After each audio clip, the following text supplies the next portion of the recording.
آپ کا نام اخنوخ ہے۔ آپ حضرت نوح علیہ السلام کے والد کے دادا ہیں۔ حضرت آدم علیہ السلام کے بعد آپ ہی پہلے رسول ہیں۔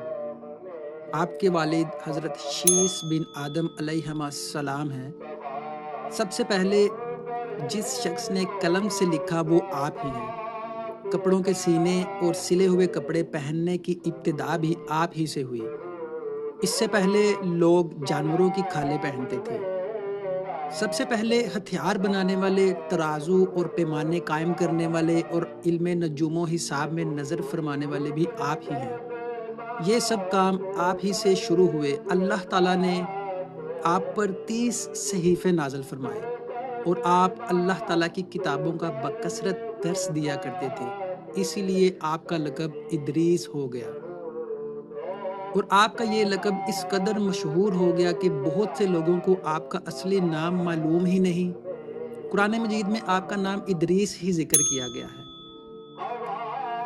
آپ علیہ السلام کو اللہ تعالیٰ نے آسمان پر اٹھا لیا ہے۔ بخاری و مسلم کی حدیث میں ہے کہ حضور اکرم صلی اللہ علیہ وآلہ وسلم نے شب معراج حضرت ادریس علیہ السلام کو چوتھے آسمان پر دیکھا۔ حضرت کعب احبار رضی اللہ تعالیٰ عنہ وغیرہ سے مروی ہے، حضرت ادریس علیہ السلام نے ملک الموت سے فرمایا کہ موت کا مزہ چکھنا چاہتا ہوں، کیسا ہوتا ہے؟ تم میری روح قبض کر کے دکھاؤ۔ ملک الموت نے اس حکم کی تعمیل کی اور روح قبض کر کے اسی وقت آپ کی طرف لوٹا دی اور آپ زندہ ہو گئے۔ پھر آپ نے فرمایا کہ اب مجھے جہنم دکھاؤ تاکہ خوف الہی زیادہ ہو۔ چنانچہ یہ بھی کیا گیا۔ جہنم کو دیکھ کر آپ نے داروغہ جہنم سے فرمایا کہ دروازہ کھولو، میں اس دروازے سے گزرنا چاہتا ہوں۔ چنانچہ ایسا ہی کیا گیا اور آپ اس پر سے گزرے۔ پھر آپ نے ملک الموت سے فرمایا کہ مجھے جنت دکھاؤ۔ وہ آپ کو جنت میں لے گئے۔ آپ دروازوں کو کھلوا کر جنت میں داخل ہوئے۔ تھوڑی دیر انتظار کر کے ملک الموت نے کہا کہ اب آپ اپنے مقام پر تشریف لے چلیے۔ آپ نے فرمایا کہ اب میں یہاں سے کہیں نہیں جاؤں گا۔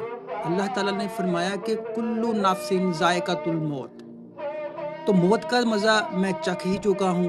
اور اللہ تعالیٰ نے یہ فرمایا ہے کہ ہر شخص کو جہنم پر گزرنا ہے، تو میں گزر چکا۔ اب میں جنت میں پہنچ گیا، اور جنت میں پہنچنے والوں کے لیے خداوند قدوس نے یہ فرمایا ہے کہ جنت میں داخل ہونے والے جنت سے نکالے نہیں جائیں گے۔ اب مجھے جنت سے چلنے کے لیے کیوں کہتے ہو؟ اللہ تعالیٰ نے ملک الموت کو وحی بھیجی کہ حضرت ادریس علیہ السلام نے جو کچھ کیا میرے اذن سے کیا، اور وہ میرے ہی اذن سے جنت میں داخل ہوئے، لہٰذا تم انہیں چھوڑ دو، وہ جنت میں رہیں گے۔